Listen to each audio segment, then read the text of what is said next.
2 రోజులు ముందుగా నాకు మీట్ பண்ணமா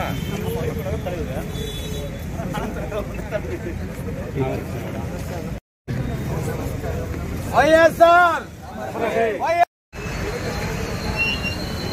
వైఎస్ఆర్ వైఎస్ఆర్ వైఎస్ఆర్ జోహార్ వైఎస్ఆర్ జోహార్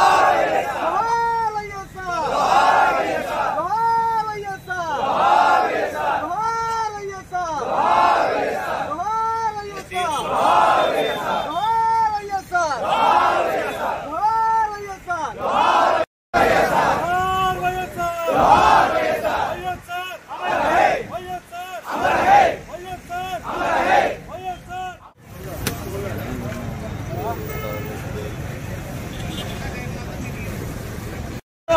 వైఎస్ఆర్ జోహార్ వైఎస్ఆర్ జోహార్ వైఎస్ఆర్ జోహార్ వైఎస్ఆర్ జోహార్ వైఎస్ఆర్ జోహార్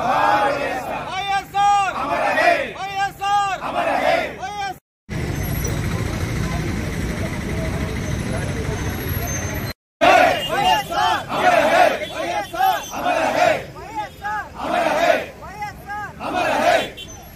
జోహార్ వైఎస్ఆర్ జోహార్ వైఎస్ఆర్ జోహార్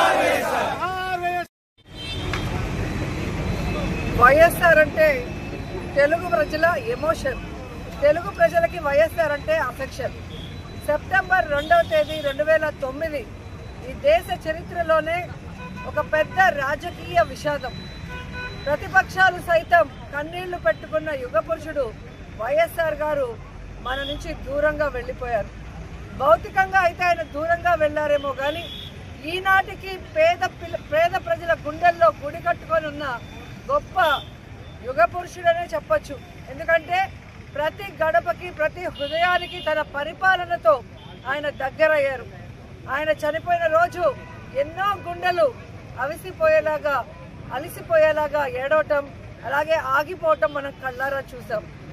మనం రాజశేఖర రెడ్డి గారు వచ్చిన తర్వాతే ప్రజల కష్టాలు తెలుసుకొని వాటిని దూరం చేయడం కోసం అన్ని వర్గాల వారికి ఏ విధంగా రైతులకు కానీ, యువకులకి ఫీజు రీఎంబర్స్మెంట్ కానీ, రైతులకి ఉచిత కరెంటు కానీ, అలాగే మీరు చూస్తే ఆరోగ్యశ్రీ కానీ, అలాగే 108 కానీ, ఇలా చెప్పుకుంటూ పోతే ఈ దేశ చరిత్రలో ఎవరూ చేయనటువంటి విధంగా ఆయన పరిపాలన సాగించారు. కాబట్టే మనం చరిత్రలో వింటాం దేవుడి పాలన, రాముడి పాలన అని.